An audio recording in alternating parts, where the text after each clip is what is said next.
السلام عليكم، كي دايرين؟ لاباس؟ كي دايرين الصحه؟ كلشي على خير. نتمنىكم يا ربي تكونوا في احسن حال وفي صحه جيده باذن الله تعالى. اليوم نجي نشارك معكم واحد البريوات اللي كيجيو زوينين، تيجيو شاربين العسل، كيجيو ولا اروع، كيصبروا لمده اطول.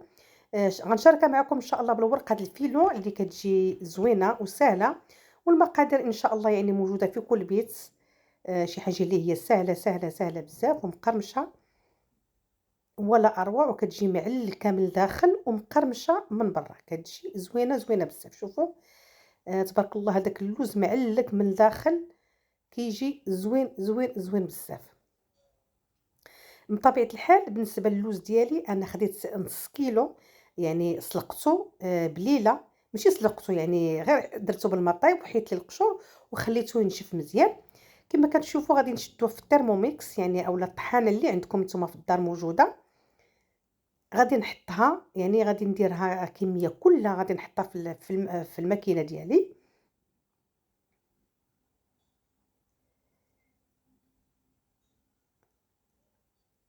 المرة الأولى غادي نطحنها، يعني واحد الطحنة اللي ما غتكونش لينة بزاف، على هاد الشكل هذا. الطحنة الأولى هي هادي. هذاك نص كيلو غادي ندخل فيه 50 غرام ديال الزبدة، 4 كاس ديال الماء زهر، نص كاس ديال السكر. أنا ما كتعجبنيش الحلاوة بزاف، اللي كتعجبو الحلاوة بزاف يقدر يدخل السكر اكثر. بالنسبه لي انا ما كنديرش يعني المواد بزاف، لا مسكه حره لا والو. القرفه شفتوا كما كتشوفوا درت معلقه واحده فقط. علاش؟ كتعجبني النكهه ديال اللوز تكون باينه، وديك التعليكه ديالها زوينه، تكون باينه، يعني حاضر اللوز حاضر، بلا ما ندرقوه بالقرفه بزاف، بلا ما ندرقوه بالمسكه الحره، يعني غير هكذا كيجي ولا اروع. شوفوا ما شاء الله التعليكه ديالو كما وريتها لكم في منين تطحن، كي كيجي معلك. هذيك 50 غرام ديال الزبده هي اللي علكاتو،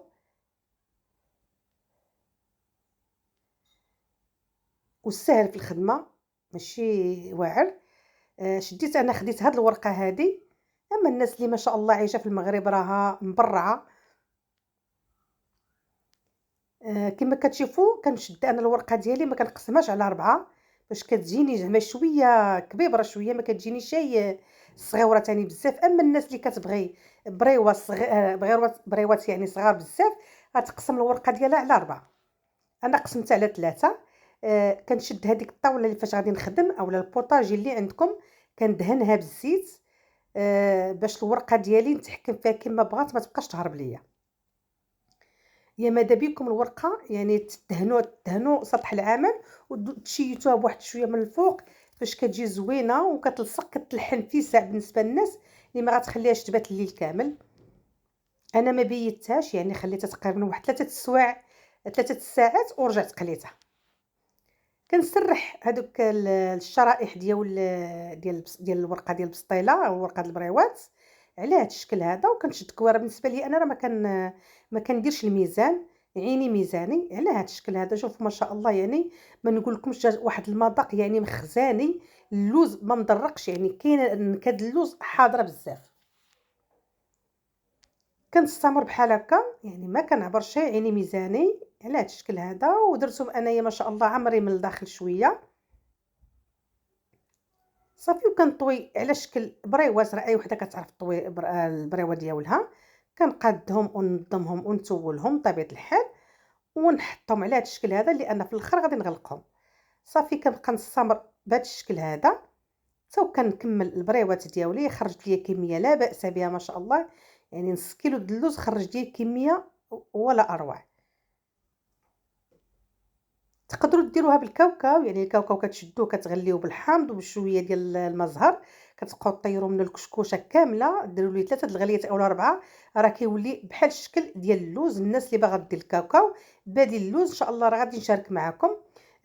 بريوات ديال الكاوكاو تيجيو ما تقول الا لوز، كيجيو بواحد الطريقه اللي هي مبتكره وما شاء الله كتجي. صافي كنستمر انا بحال هكذا حتى وكنكمل البريوات ديالي على هذا الشكل هذا. يعني راه اي وحده راه كتعرف ما شاء الله دير بريوات. في الطيد البريوات أنا اللي قُلت لكم يعني ما كنكترش أنايا ما كنخبيش اللوز بالقرفة والمسكة الحرة بزاف، اكتفيت نص كيلو د اللوز دخّلت فيه معلقة صغيرة وما درتش فيه المسكة الحرة، صدقوني مع هذاك المزهر كتجي واحد النكهة مخزانية، نكهة زوينة وما كتقهمش يعني زوين.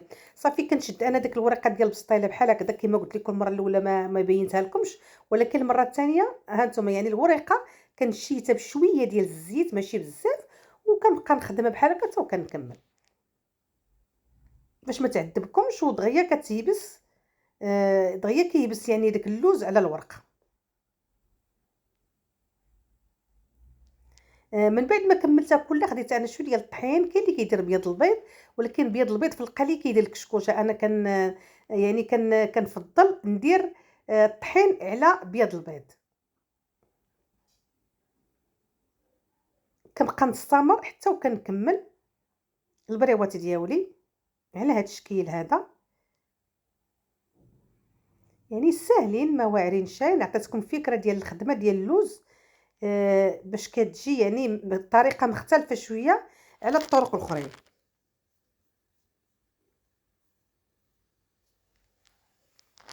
غادي نوريكم بالنسبة لهاد التقطيعة هادي راه كتجي زوينة، كتجيكم ساهلة كتلتوها بحال هكذا وتلويوها كتجيكم منظمة وحلوة وزوينة.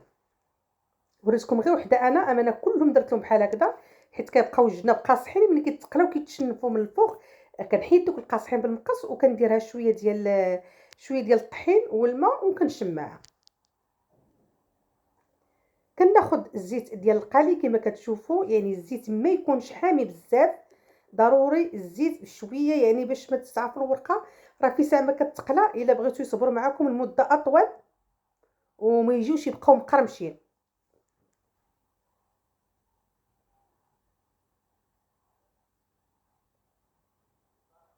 كنستمر في القلي كما كتشوفوا بحال هكذا حتى وكنكمل البريوات دياولي، يعني ضروري تستعنوا بواحد العود اولا قطيب، تبقاو تدوروا بحال هكا باش كتجي الحموريه متساويه، ما كتجيش وحده محمره وحده لا. انا هذه ديما كنديرها في الطريقه هذه، كنديرها في البريوات وكنديرها في السيجار.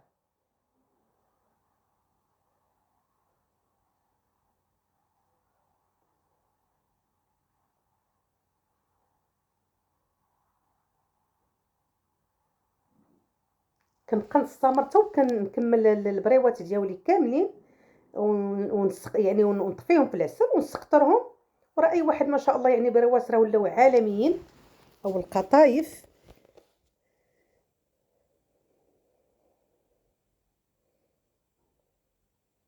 كيجيو مخزانيين ما كيجيوش غالبة عليهم بزاف ديال الإقامة من الداخل، كيجيو هو لا أروع، يعني أنا هادي هما بالنسبة للخدمة ديال اللوز هذه هي المعتمدة عندي، وكيذوقوهم الناس ما شاء الله كيشكروهم، ما كيجيهمش يعني مقادس، ما كيجيهمش مجهدين، كيجيو خفاف وزوينين.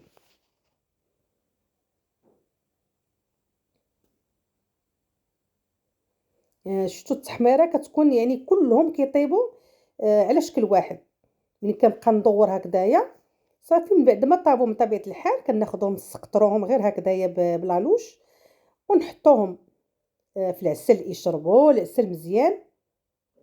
وكنبغي نشكر الناس يدخلوا عندي جداد والتعاليق ديالكم يعني كتعجبني، شكرا وشكرا بزاف. مرحبا باللي انضم معايا في القناة ديالي، كنقول لكم مرحبا والف مرحبا. ان شاء الله غادي نعطيكم نجتهد باش نعطيكم الجديد، وكنجتهد نعطيكم باش تستافدوا ان شاء الله. كنبقى نطفي هذوك البريوات هكذاك في العسل حتى وكنشربوا مزيان العسل، حيت دابا راه باقي شويه قاصح ولكن غير كياخذ السخونيه ديال البريوات صافي كيبقى راسو يخفاف.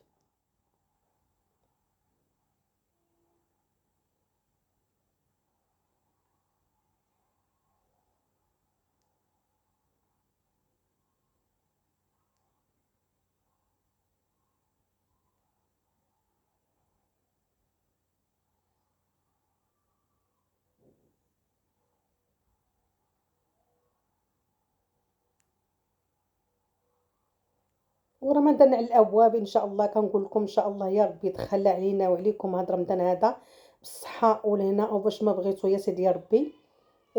صافي شوفوا يعني الشكل ديالها كيجي ذهبي، كيجي اللون راه سخونة كنهزها بحال متساوي مع داك التدويره ديال العود في الزيت، يعني راه حتى هي كتعطي واحد يعني اللون موحد للبريوات، وهذا هو الشكل النهائي ما شاء الله. شوفوا يعني البريوات كبار ماشي مخزانين، ماشي ديك الصغيورين بزاف، وكيشبعوا يعني غير وحده راه ما شاء الله. وخرجت لي كميه لا باس بها، يعني نص كيلو د اللوز خرجت لي ما شاء الله، ما حسبتش ولكن راه هي باينه.